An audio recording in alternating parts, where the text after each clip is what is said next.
오늘도 말씀이 말씀되어서 우리 심령 가운데 거하기를 간절히 축복합니다.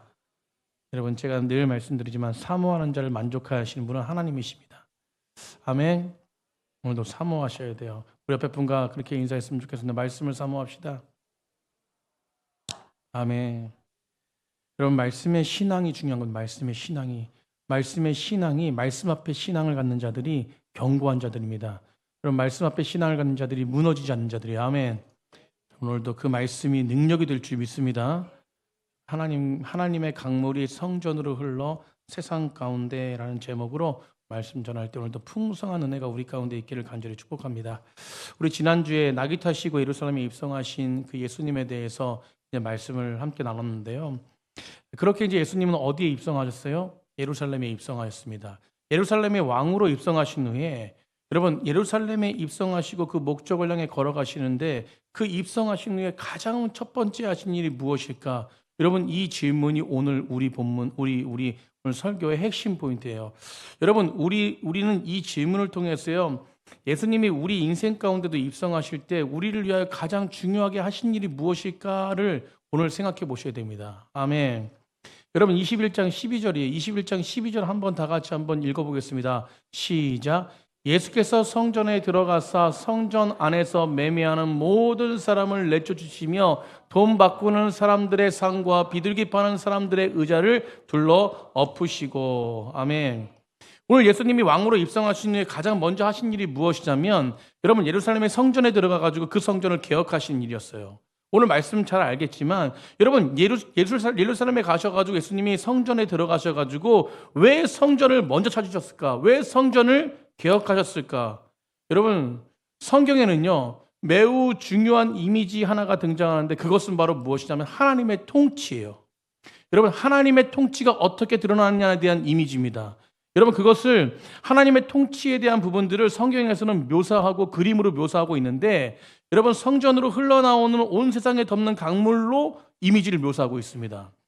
우리가 잘 알겠지만 성경의 처음과 중간과 끝이 그런 모습으로 등장해요. 여러분, 창세기 2장 10절에 뭐라고 말씀합니까? 창세기 2장 10절에 여러분, 강이 에덴에서부터 흘러나와 동산을 뭐 했대요? 적셨대요. 거기서부터 갈라져 몇 근원이 됐습니까? 4근원이 돼서 온 사방, 온 열방 가운데 온 에덴 동산 안에 모든 것들을 그냥 적시는 거예요. 에덴에서 흘러나와 동산을 적시는 거예요. 그게 바로 어디입니까? 에덴 동산이었습니다. 여러분, 최초의 에덴 동산, 그것이 어디로부터 흘러나와요? 하나님으로부터 흐르는 강물 속에서 모든 온 땅이 적셔진 거예요. 아멘.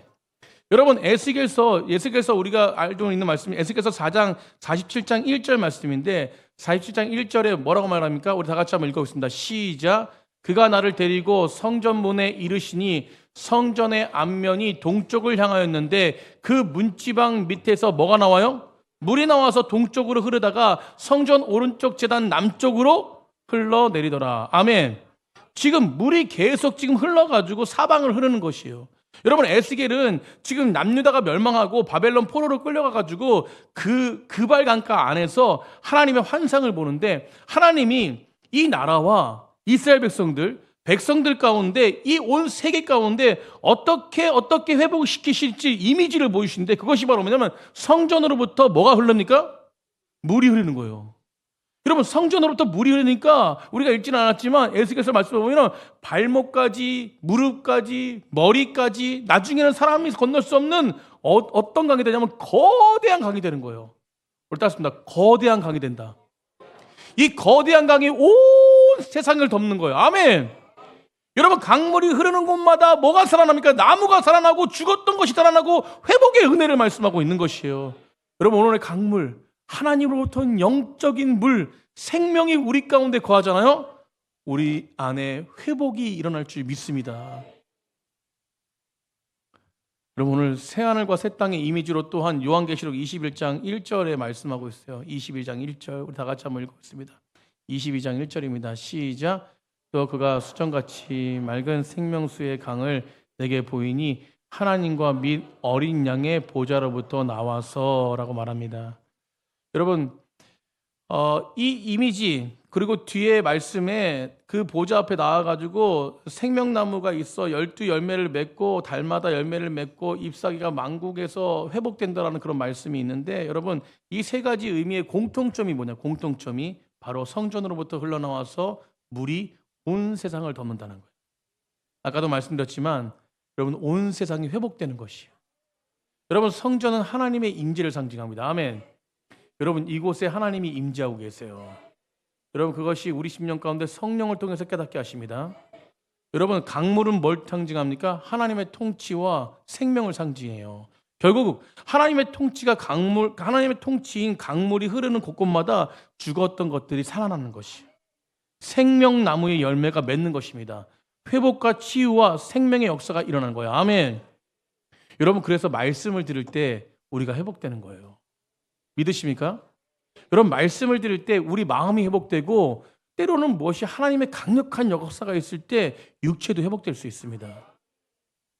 여러분, 본질은 뭐예요? 제가 금요일도 말씀드렸듯이 표적을 보는 거예요. 아멘. 여러분, 우리는 기적을 보는 게 아닙니다. 기적은 현상반이에요. 현상. 현상이 없으면 실망하는 것이에요. 표적은 무엇이에요? 그 기적을 통해서, 그 기적의 현상을 통해서 목적을 바라보는 거예요. 아멘. 하나님이 어떤 분이신가를 바라보는 거예요. 여러분, 오늘 예수님이 어떤 분이신지, 하나님이 어떤 분이신지, 성령님이 어떤 분이신지 깨닫는 은혜가 있기를 간절히 축복합니다. 여러분, 이렇게 오늘 우리의 삶 가운데도 하나님의 통치의 강물이 흐르기 시작할 때 우리 가운데 회복의 역사가 일어나는 거예요. 여러분, 오늘 두 가지 사건을 보는데요.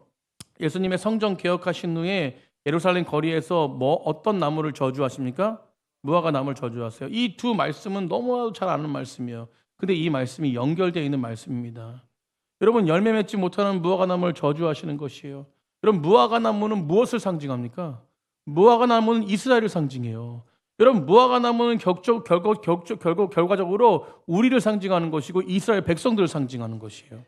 여러분, 오늘 본문 속에서 이 무화과가 말랐다, 무화과를 저주해서 뿌리까지 말랐다, 이것은 무엇이냐면 이스라엘의 지금 영적인 상태가 불임 상태라는 것입니다. 그것을 경고하고 있는 것이에요. 그렇게 오래 하나님을 예배하고, 우리 결론이지만 하나님을 오래 예배하고 믿었지만 하나님께 드릴 열매가 없는 거예요. 여러분, 오늘 이 예배 가운데 나와서 우리가 정말 영적인 불임 상태라면 절대 안 됩니다. 그것처럼 불쌍한 영혼이 없는 거예요. 여러분, 오늘 이 예배 가운데 하나님이 우리 가운데 영적인 불임의 상태라면 이 영적인 불임의 상태를 회복시키는 놀라운 은혜가 있기를 간절히 축복합니다. 여러분, 영적인 불임의 원인은 무엇이냐면 성전으로부터 흘러나와야 될 하나님의 통치의 강물이 막혀 있는 거예요. 여러분, 오늘 말씀을 나누면서 이 강물이 막혀 있다면 이 강물이 뚫어지기를 간절히 축복합니다. 그러기 위해서 우리가 이 삶에, 우리가 하나님의 통치 가운데 이 강물 가운데 온전하게 생명이 회복되기 위해서 우리는 어떻게 되느냐? 첫 번째로 무엇이냐면 정직함의 예배자로 나아가야 돼요. 우리 다 정직함의 예배자로 나아가자. 여러분, 예배는 정직해야 됩니다. 여러분, 예배는 위선이 되면 안 돼요. 여러분, 하나님은 다 알고 계십니다. 저는 오늘 예배 드리신 모든 분들의 표정을 보니까 정직한 것 같아요. 근데 제가 판단하기에 정직한 거지, 하나님이 보시는 판단은 어떤 판단일까요? 여러분, 정말 하나님 보시기에 정직해야 돼요. 여러분, 우리는 본문에서 매우 낯선 예수님의 모습을 발견해야 되는데 18절 19절이야. 우리 18절 19절 한번 다 같이 한번 읽어보겠습니다. 18절 19절 시작.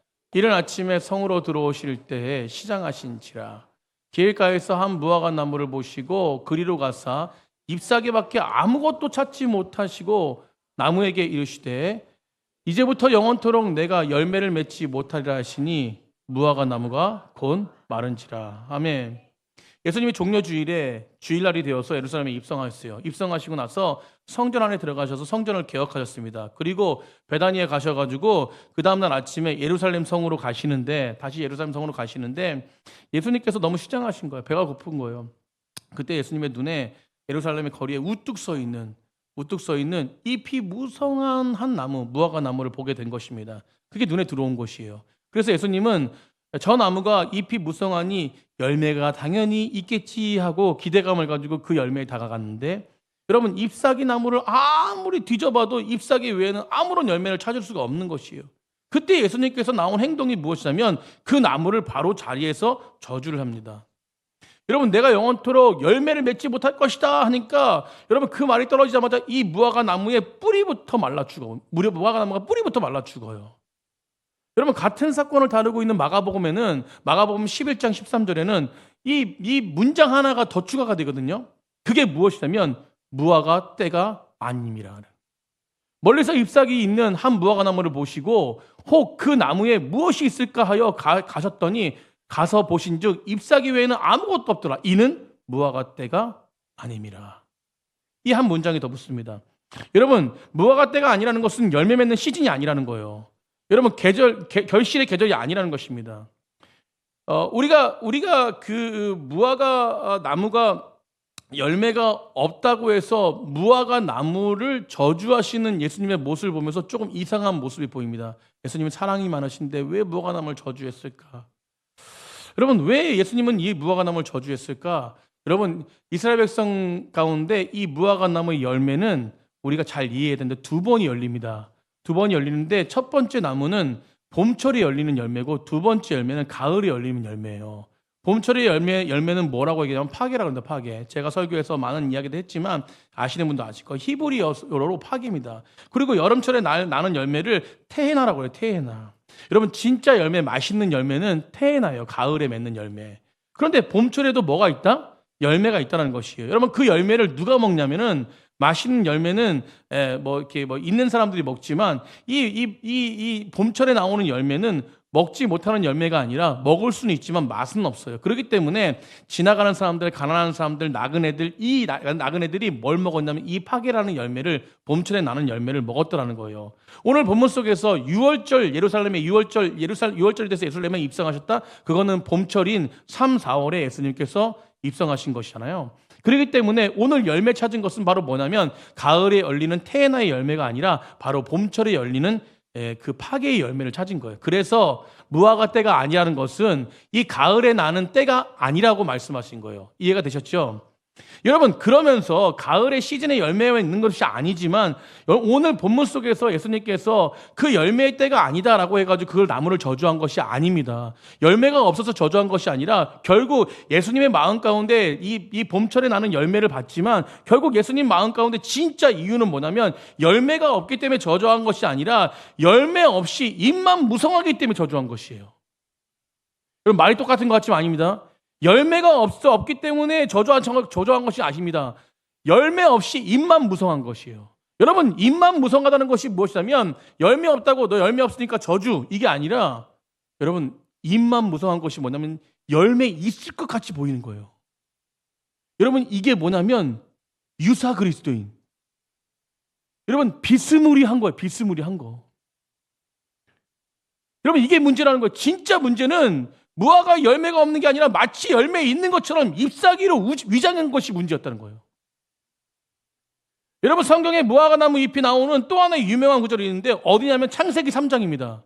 3장에 이 아담이 죄를 저지르고 나서 뭘 엮어서 입었어요? 무화과 나무 잎을 엮어서 입었어요. 여러분 왜 입었습니까? 자기의 수치를 가리려고. 사랑하는 선생님들 문제가 뭐냐면 여러분 더 큰 문제가 있는데 무엇이냐면 선악과를 따먹는 것도 문제지만 더 큰 문제가 있습니다. 그게 뭐냐면 결국 아담아 어디 있느냐라고 했을 때 제가 이제 그 창세기 설교했을 때 말씀드렸죠. 아담아 어디 있느냐라고 했을 때 여러분 우리가 생각해 봤을 때 하나님의 입장이라면 아담아 어디 있느냐 계속 찾았을 때 아담이 그냥 벌거벗고 나와가지고 주님 용서해 주세요. 제가 바보같이럼 이 사단에게 넘어가서 선악과를 따먹었습니다. 그냥 있는 모습 그대로 나왔다면은 그렇다면 하나님이 용서해 주셨을까? 안 용서해 주셨을까? 저는 용서해 주셨을 거라고 생각해요. 그런데 그 아담이 어떻게 합니까? 자기 스스로 모든 것들을 가리는 거야. 그리고 하나님이 두려워서 숨어버려요. 여러분 하나님 부르는데 못 듣는 척. 여러분 그래서 하나님께서 아담아 계속 부르는 이유가 아담을 찾지 못해서 부르는 게 아니라 아담이 진짜로 하나님 마음 알고 나왔으면 좋겠는데 안 나오는 거예요. 여러분 무화과 나무 잎으로 가렸다는 것은 자기 수치를 자기 죄를 위선으로 가렸다는 것입니다. 여러분 사람이 가리려도 가릴 수 있습니까? 절대 가리지 못하죠. 여러분 결국 무화과 나무의 내면 가운데 변화의 삶이 없이 열매 없이 여러분 화려한 종교적으로 위장하는 삶, 여러분 그것이 지금 본문 속에서 유대인들의 모습이거든요. 여러분 근데 이것이 유대인들만 모습이 아니라 우리를 바라봐야 돼요. 우리의 모습은 지금 나무로 위장하지 않습니까? 나뭇잎으로. 여러분 제 자신을 돌아보면서 만약 주님이 저 어느 날 제 인생의 그냥 나무 가운데 찾아오셔가지고 열매를 찾기 위해서 이 무성한 잎사귀들 들추고 그 열매를 찾고 있는데 과연 내가 드릴 열매가 없다면 얼마나 비참하겠습니까? 여러분 나의 종교적 언어, 저의 화려한 어떤 종교적 예식 앞에서 설교하고 목사로서 서 있는 모습들, 이런 모습들이 가식으로 포장되어 있다면 여러분 하나님은 오늘 무화과 나무처럼 저에게 뭐라고 말씀하시겠어요? 여러분 우리도 마찬가지입니다. 주님이 어느 날 우리 가운데 인생에 찾아오셔서 열매를 찾기 위해서 여러분 종교적인 외양을 들추시고 그 안에 열매를 찾으려고 하시는데 여러분 기꺼이 정말로 하나님이 원하시는 열매를 내어드릴 열매가 있으십니까? 그럼 참 무서운 사람이 나는 잘하고 있다고 생각하는 사람이에요. 여러분 우리는 완벽한 사람이 아닙니다. 아멘. 여러분 저도 완벽한 사람이 아닙니다. 그러나 하나님이 원하시는 것은 무엇이냐면 완벽이 아니에요. 여러분 약할 때 강함되게 하신 하나님, 여러분 약한 모습 그대로 찾아와서 주 앞에 무릎 꿇고 나아가는 그런 모습의 사람들이 성령의 열매를 맺는 거예요. 여러분 우리가 성령의 열매라고 하죠. 성령의 열매가 무엇입니까? 성령의 열매는 성령을 통해서 맺는 열매예요.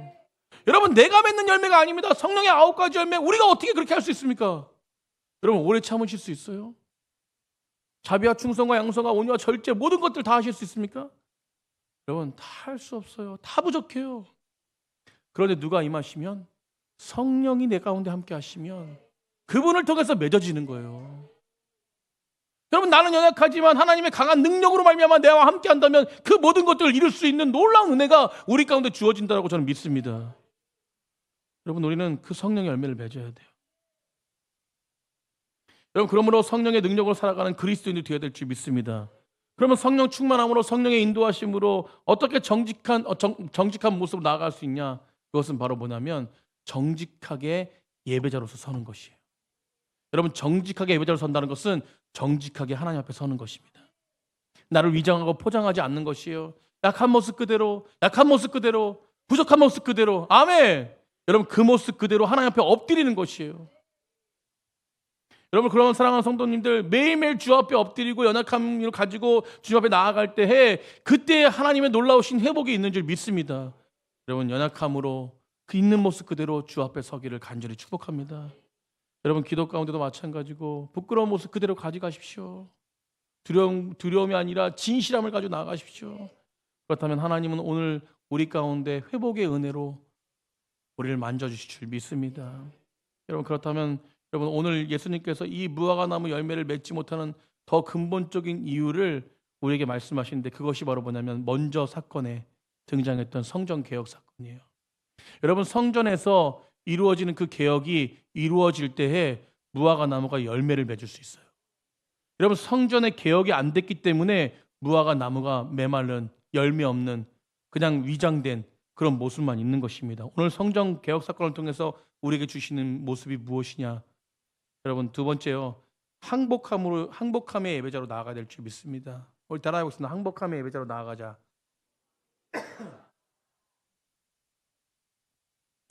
오늘 본문을 보니까 무화과 나무 열매가 맺지 못하는, 이건 영적인 불임인데 이스라엘의 영적 상태를 보여줘요. 죄송합니다.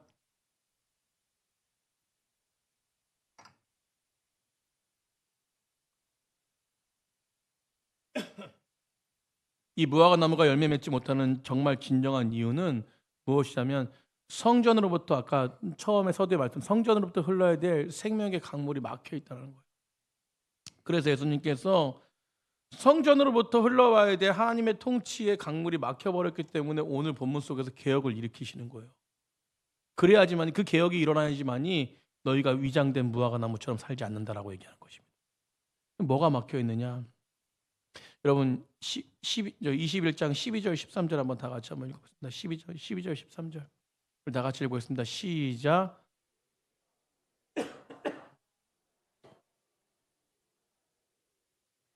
돈 바꾸는 사람들의 상과 비둘기 파는 사람들의 의자를 둘러 엎으시고 그들에게 이르시되 기록된 바 내 집은 기도하는 집이라 일컬음을 받으리라 하였거늘 너희는 강도의 소굴을 만드는도다 하시니라. 아멘.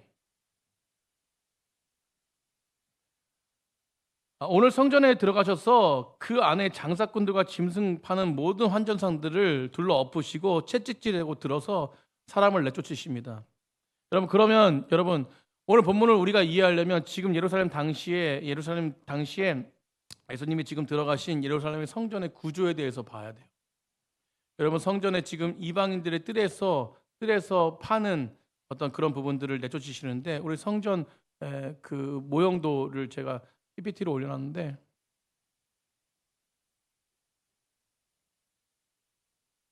이게 이스라엘 성전이에요. 옆에 지금 성전 안에 말고 옆에 뜰이 있지 않습니까? 그것이 이방인의 뜰이에요. 그럼 그 안에 들어가게 되면 여인들의 뜰이 있고, 그 안에 들어가면 제사장들의 뜰이 있고, 그 다음에 대제사장만 들어가는 지성소가 있습니다. 성전이 이렇게 구조가 됐는데,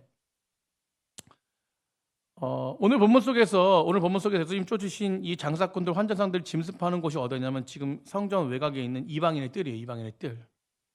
여러분, 저기서 왜 장사꾼들이 들어와서 장사를 하기 시작했냐면, 여러분, 유월절 되기 전에 흩어졌던 디아스포라 유대인들이 유월절이 되면서 이스라엘에 집결하기 시작합니다. 그래서 제사를 지내고, 그리고 제사 가운데 거하고, 또 하나님의 성전 가운데 성전을 찾아서 회복의 은혜를 받는데, 근데 그때 유월절에 드려지는 양의 제사를 드려지는 양의 숫자가 25만 마리가 넘어요. 여러분, 그리고 그것을 찾는 사람들의 숫자가 60만 명이 넘습니다. 그래서 원래는 그 이방인들의 뜰에서 장사하는 곳이 아니었고, 원래는 제가 저번 주에 말씀드렸듯이 그 감람산 있지 않습니까? 예루살렘을 보는 반대편 감람산 꼭대기에서 이 짐승을 팔았어요. 그런데 왜 지금 이방인들 뜰에 와서 이 짐승을 팔게 됐느냐? 여러분, 대제사장 가야바가 짐승을 파는 이 사람들과 경제적인 결탁을 이룬 거예요. 그래가지고 이제 자기의 이득적인 어떤 경제적인 이득을 위해서 이 밑에 와가지고 팔라고 하는 것입니다. 그러면서 자기에게 이문에 얼마를 떼서 주라라고 해가지고 좀 더 그런 부분들 속에서 경제적인 이득을 위해서 결탁을 하고 온 거예요. 그리고 나서 그 제사를 또 어떤 부분에서는 편하게 좀 드리기 위해서, 사람들이 편하게 드리면 또 더 많이 찾아올까봐 그런 부분 속에서 이방인의 뜰에서 짐승을 팔고 희생 제사를 드리기 위해서 그런 일들을 벌이게 된 것이죠. 이것이 유대인들의 시각에서는 별것 아닌 그냥 나중에 이제 짐승 팔고 환전하는 것들이 그냥 당연한 제도로 보이게 된 것이에요. 그런데 예수님이 오늘 분노한 이유는 무엇이냐면, 예수님의 시선으로 볼 때는 성전이 변질됐다는 거예요. 왜 변질됐느냐? 여러분, 오늘 13절에 그들을 모두 쫓아내시니 예수님께서 이렇게 외치세요. 그들에게 이르시되 내 집은 뭐하는 집이다? 기도하는 집이래요. 여러분, 마가복음에서는 한 단어가 빠졌는데 만민이 기도하는 집이래요. 만민이. 여러분, 이방인의 뜰은 장사하는 곳이 아니라, 여러분, 이방인들이 와서 예수님 안에서 그 무엇일까? 성전 안에서 흘러오는 그 임재의 흐름이, 그러니까 성전에서 흘러오는 그 하나님의 놀라우신 역사를 받고 회개하고 다시 어디입니까? 삶 가운데 나아가서 하나님의 영광을 돌리는 장소가 이방인의 뜰이에요. 이방인들이 모여가지고 하나님의 영광의 빛을 보고 이방인들이 하나님 앞에 정성을 다해서 예배하는 곳이 이방인의 뜰입니다. 그런데 그곳이 어떻게 변화된 것이요? 장사꾼으로 변화된 것이에요. 여러분, 탐욕의 장소로 변화된 것입니다. 결국 이 바깥이 이방인의 뜰이 부패하면서 여러분, 성전으로부터 흘러나오는 그 회복의 놀라운 물줄기가 어디서 막혀버린 거예요? 이방인의 뜰에서 막혀버린 거예요. 그러니까 어디를 나아가지 못하는 것입니까? 세상 가운데, 삶 가운데 나아가지 못하는 장소가 되었다는 것이에요. 여러분, 성소와 지성소는 무엇을 상징하냐면 영적으로 깊이 구별된 장소. 그래서 그곳에서 흐르는 삶을 통해서 이방인의 뜰. 그러면 이방인의 뜰은 어떤 장소를 우리가 생각하면 되냐면, 묵상해 보니까 저는요, 저희가 가고 있는 현실, 세상 가운데 나아가는 일상 가운데 일상의 자리, 여러분 그게 이방인의 뜰이에요. 여러분 근데 그곳까지 흘러가지 못하는 것이에요. 그냥 성소 안에 머물러 있는, 여러분 그래서 사도 바울이 로마서 12장 1절 2절에 너희 몸을 하나님이 기뻐하시는 뭘로 드리래요? 산 제물로 드리라. 이 세대를 본받지 말고 마음을 새롭게 하여 변화를 받아 하나님이 기뻐하신 듯이 무엇이든지 뭐하래요? 분별하도록 하라. 아멘. 여러분 예수님이 말씀하신 대로 이방인의 뜰은 만민이 기도하는 집이 되어야 되는데, 모든 이방인들이 지성소로부터 흘러나오는 하나님의 인재를 보고 하나님 앞에 한 걸음 한 걸음 나아가서 그 삶 가운데 온전하게 그 하나님의 놀라우신 능력을 회복하는 능력을 나타내야 되는데, 그것이 안 되어지고 막혀버렸다는 것이에요. 여러분 다시 말해서 세상 사람들은 무엇을 주목합니까? 여러분 세상 사람들은요, 기독교인들을 무엇을 주목하냐면, 여러분 우리의 생각과 우리의 감정과 우리의 선택에 영향, 모든 부분들이 그 사람이 정말 하나님의 통치 안에 거하고 있느냐, 이것을 세상 사람들 바라봅니다. 여러분 이방인의 뜰이 막혀 있기 때문에 우리 삶의 가치관, 우리 삶의 안에 모든 정서들이 다 무엇이요? 인간적인 생각으로 가득했다는 것이에요. 탐욕으로 가득했다는 것입니다. 그러니까 주의 음재가 흘러가겠습니까? 여러분 우리를 통해서 세상 가운데 흘러가겠습니까? 절대 흘러가지 못하는 것이요. 여러분 성전에서 흐르는 그 물줄기가 세상 만 백성 열방 가운데 흘러가는 것처럼 우리가 그것이 흘러가야 되는데, 지금 이방인의 뜰에서 막혀버렸기 때문에 절대 그것이 흘러갈 수 없는, 그래서 예수님은 성전을 정화시킨 것입니다. 사랑하는 성도님들, 여러분 우리의 생각의 자리와 우리의 모든 삶의 영역이 주님의 통치가 흘러가야 될 줄 믿습니다.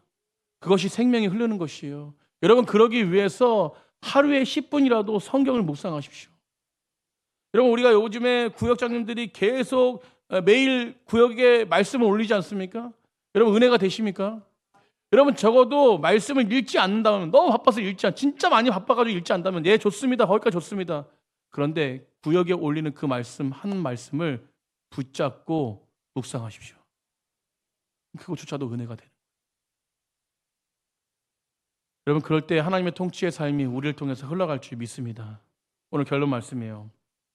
무화과 나무를 저주하신 이 사건, 그리고 성전을 기억하신 사건, 결론의 말씀이 21절 22절이에요. 우리 21절 22절 다 같이 한번 읽어보겠습니다. 21절 22절입니다. 시작. 예수께서 대답하여 이르시되 내가 진실로 너희에게 이르노니 만일 너희가 믿음이 있고 의심하지 아니하면 이 무화과 나무에게 된 이런 일만 할 뿐 아니라 이 산더러 들려 바다에 던져지라 하여도 될 것이요 너희가 기도할 때 무엇이든지 믿고 구하는 것을 다 받으리라 하시니라. 아멘. 여러분 좀 이상한 말씀이에요. 갑자기 무화과 나무를 저주하시고 성전을 개혁하시고, 여러분 그렇게 그 논리대로 이렇게 흘러왔다면, 오늘 제자들이 물어봅니다. 여러분 제자들이 뭐라고 하면 20절에 보면은 예수님께 물어요. 무화과 나무가 왜 말랐어요, 예수님? 무화과 나무가 왜 말랐습니까? 어찌하여 말랐습니까? 물었을 때 예수님 뭐라고 대답하시냐면, 여러분 논리적으로 보면은 너희도 이 무화과 나무처럼 열매 없이, 삶의 변화 없이, 성전에 그런 어떤 회복 없이 신앙생활하면 심판과 징계를 받을 것이다, 이렇게 말씀해야 되는데, 그렇지 않고 뭐라고 말합니까? 주님은 뭐라고 대답하냐면 기도에 대한 이야기를 해요. 기도에 대한 이야기. 의심하지 말고 너희들이 믿고 기도하면 이 산을 들어 바다에 던지라면 그렇게 될 것이라고 말합니다. 갑자기 기도에 대한 메시지래요. 사랑하는 선생님들, 주님이 제자들에게 진짜 주시고 싶어 하신 것은 뭐냐면, 주님이 이 나무를 저주했을 때 뿌리부터 말랐다 말씀하심은 결국 뭐냐면 너희의 신앙의 뿌리가 무엇인가, 너희의 신앙의 출발이 무엇인가를 바라보라는 것이에요. 여러분 우리의 신앙의 뿌리가 무엇입니까? 화려한 종교의식과 저 성전에서 날마다 펼쳐지고 있는 엄청난 희생제사가 아니라는 것이에요. 여러분 우리에게 진짜 신앙의 뿌리는 뭐냐면 하나님을 신뢰하고 믿음으로 바라보고 있는 거라는 것이에요. 여러분 기도가 무엇입니까? 기도는 하나님을 전적으로 의지하는 것이에요. 여러분 신앙인들이 기도하지 않은 것은 하나님을 의지하지 않는 것입니다. 여러분 믿음이 있다라고 기도하지 않는 것은 하나님을 바라보지 않는 것이에요. 여러분 그런데 죄송합니다, 수많은 그리스도인들이 기도하지 않아요. 하나님을 믿는다고 하는데 기도하지 않습니다. 여러분 오늘 그 말씀을 하시는 거예요. 너희들은 아무리 이것에 예배하고 말씀 듣고 아무리 종교의식을 가지고 나아가도 이곳에서 구원이 없는 것입니다. 진짜 구원은 예수님 믿는 거예요. 아멘. 예수님을 신뢰하는 것입니다. 우리의 뿌리가 예수님을 신뢰해야 돼요. 그것이 뭘로 나타나느냐? 전적으로 하나님을 믿는 믿음의 기도입니다.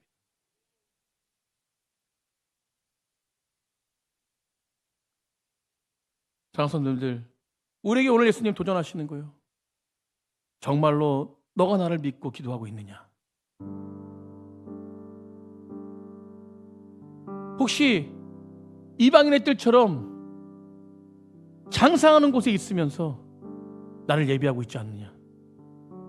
위선된 예배로 나를 바라보고 있지 않느냐? 묻고 있는 것입니다. 여러분, 진정한 예배는, 회복의 예배는요, 하나님의 보좌로부터 흘러오는 그 생명의 강이 있어야 돼요. 여러분, 그 생명의 강이 내 심령 가운데 임할 때 진짜 믿음으로 주 앞에 무릎 꿇고 기도하는 것입니다. 겉으로 드려진 예배가 아니에요. 종교 생활이 아닙니다. 주일날 그냥 가서 예배 드리고 하니까 안심이다, 나는 하나님을 믿는 사람이야, 이게 아닙니다. 진짜 주 앞에 엎드리는 거예요. 주님 가운데 생명이 있기 때문에 그 생명 가운데 거하는 백성이 되는 것입니다. 여러분, 이게 믿음이에요. 저도 왜 매일 이렇게 눈물을 흘려가며 주 앞에 서냐면, 제가 하루도 주님 앞에 이것을 경험하지 않으면 저도 사건이 될 수밖에 없는 거예요. 여러분, 저도 변질될 수밖에 없습니다. 세상은 수많은 사람들이